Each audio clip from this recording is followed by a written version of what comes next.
Okay, good afternoon, everyone. This is your homeboy Razor Mubin. Today is Sunday, the 8th of October here in Kuala Lumpur, Malaysia.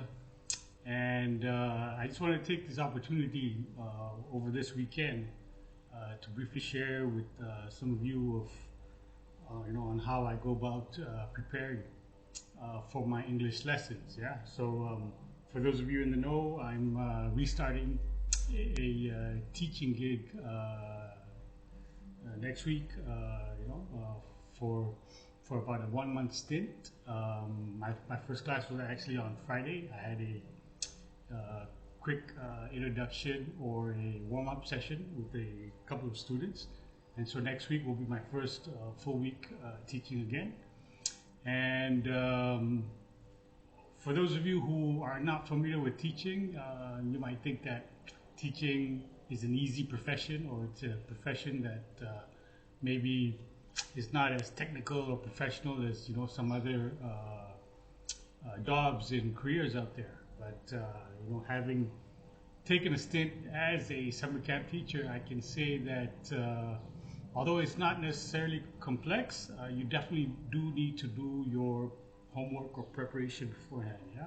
So, for example, last Friday I was asked to prepare or organize a public speaking class for a couple of students of mine, and what I did was I asked them to talk about a variety of topics. I asked them to choose some, and then I also offhand shared some topics for them to discuss, such as global warming, or China versus US and things of that nature. Yeah? So these were like general news topics, nothing controversial or nothing sensitive. And I asked them to share their thoughts about it. Yeah. So for next Friday, which should be another public speaking class that I will have to organize, I decided to take the time to do a bit of preparation beforehand. Yeah. So just last night, I looked up on Google an article on Leonardo da Vinci. Yeah, so I think you can see it on the screen. Okay, so this is from the History Channel. It's an article about his life, his paintings, his works, and I think it would be worthwhile sharing with the students. Yeah, for educational purposes and for informational purposes as well. Yeah, because I think I remember when I was growing up and attending school, I had to learn about some of these famous artists and musicians and other known figures, which were very useful and helpful for me. Yeah, so I'm going to do the same for them this time around, and I've chosen Leonardo da Vinci because he's perhaps the most famous Italian artist, sculptor, and painter that the world has ever seen, and so it'd be worthwhile sharing his background with the students. Yeah. Another famous person that I've chosen to introduce the students to is Wolfgang Amadeus Mozart. So for those of you who know, Mozart was a very famous pianist, musician, and composer during his time. This was in the 1756 to 1791 era, and he was widely regarded as a genius with superfluous skills. They marveled at his ability to create music, to play the piano, and so forth. So definitely, I think Mozart is a figure that all students and kids should definitely know about. Yeah, and just to share with you, the students that I have assigned to me at the moment, they're not actually very young. One of them is a student from Iraq who is about 18 years old. Yeah, although for his age, one would expect him to be fluent in English.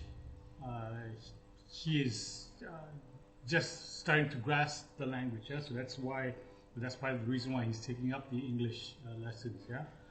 So through the language center that I'm attached to, we'll definitely do our best to bring up his English skills, his proficiency, his ability to speak, his ability to understand, read and write English. So definitely we'll do the best that we can. Yeah.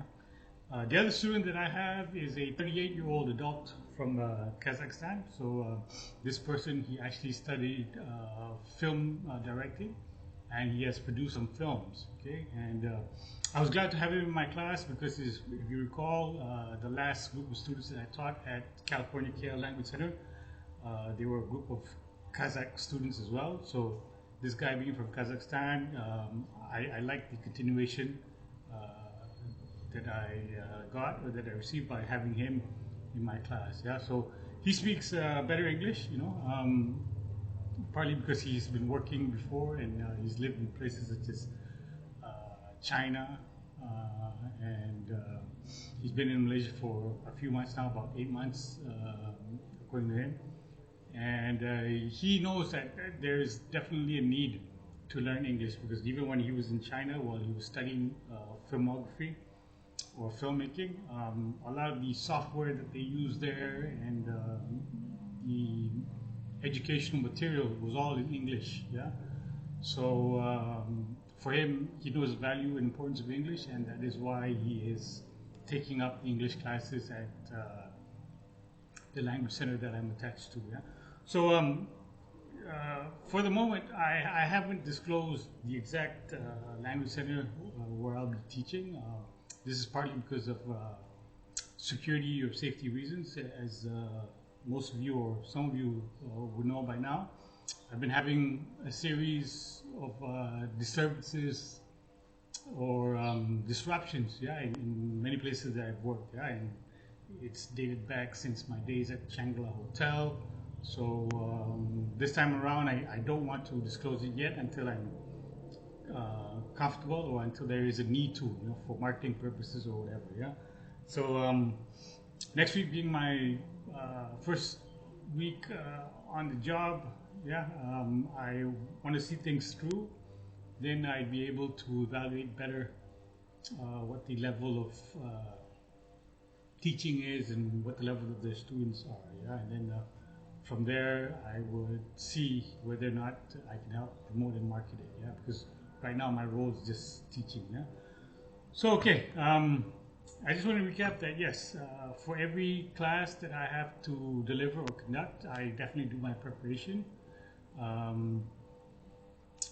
Back at California KL, what I did was, for each lesson that I had to cover, I went over the student handbook and just ran over the exercises, make sure that I was familiar with them, make sure that I knew the answers to them, made sure I knew when and where to play the audio files that were attached to them and things of that nature, because I think as a teacher it's very important that you deliver your class smoothly, without any hitches or interruptions or disruptions. Yeah, so if you come unprepared, it will definitely show, and it will definitely have an impact on students, and that's not a very good thing to do. Yeah, so again, this is my way of showing you, firsthand at how I go about preparing myself. And I think it's important nowadays, with any job that we take. Yeah, I think for a lot of us adults who are in our 40s and so forth, been job hopping and etc., we need to share with others what we do. Okay, sometimes people who are not close to us, who don't know what's going on in our daily lives, might not know the type of commitment that we put into our work and profession. Yeah. So if something goes wrong, for example, because they don't know what you do out of work or during your free time, some people might not be able to back you up or understand what your situation is. Yeah. So I'm taking this opportunity to sort of put it on record that I definitely do my preparation, and in the case such as this, for a class on Friday that I have to prepare for, I've already prepared well in advance. Yeah. So this is just me. Some people might not do preparation so soon or so early. They might do it just the night before, but for me, I like to plan things ahead and organize things so that everything runs smoothly. Yeah. On that note, I'd just like to leave all of you with a few words that I heard from a recent Deion Sanders podcast. Yeah, so Deion Sanders is, y'all should know, he's a famous ex NFL. Was it? I think he was a wide receiver and running back. Yeah. So he used to play for the Dallas Cowboys, and he made a very big name for himself. Yeah. So in the podcast, Deion said that to him, it's important for people to really do their best and not just try to do things for the sake of fame, popularity, likes, or support. Yeah, because he said that when he was playing as a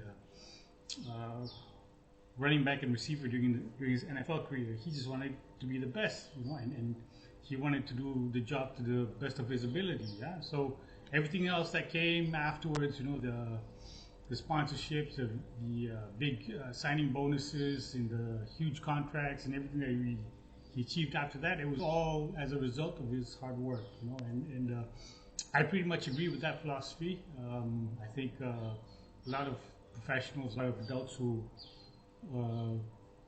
are really passionate about what they do, or really care about what they do, they will go the extra length, yeah, to make sure that they do a good job. Yeah, each and every person has their own style, but definitely people who really care about their work and value their work will always put in the extra effort. Yeah, so I think that is a good philosophy, and whatever rewards that people receive as a result of their hard work, I think it is only fair and it's only well earned. Yeah, because you can't expect to get promoted or to get higher pay if you don't put in the effort, if you don't put in the work, if you don't put in the time. Yeah, so I think maybe the younger generation, or those who are slightly less educated, or in non-executive type of roles, they may not understand that, but everybody does have an equal shot at rising or coming up. But, you just have to put in the time, put in the work, put in the effort, pass the exams, the tests, get your qualifications or whatever, and then I'm sure that there'll be a way for you to go up the ladder. Yeah. So for me, again, when it comes to English, I've already had I think close to 3 years now worth of experience in teaching English through 2 CSR programs. One was through Petronas, and the other one was through the Sunway Group. And then I had the recent stint at California KL Language Center for 3 weeks for a group of Kazakh students. And besides that, which is an informal teaching experience, I taught my nephew and niece, English when they were growing up, and spent quite a bit of time going over the Magic English books with them. Yeah, so that's as far as my teaching experience is concerned. And in terms of the qualifications, I've received the qualifications from program Bhakti. I was trained and certified facilitator. I've also passed 2 English language tests. So one was the Oxford English placement exam, where I scored a 97 out of 100. That's a super high mark. That's an A plus basically.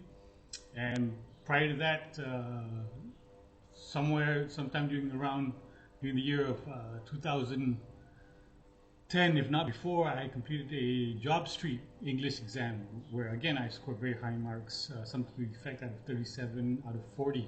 So definitely my English skills and capabilities are there, and I am definitely qualified to teach. Yeah, so there shouldn't be any queries or any doubts or any issues about me being able to teach. Yeah.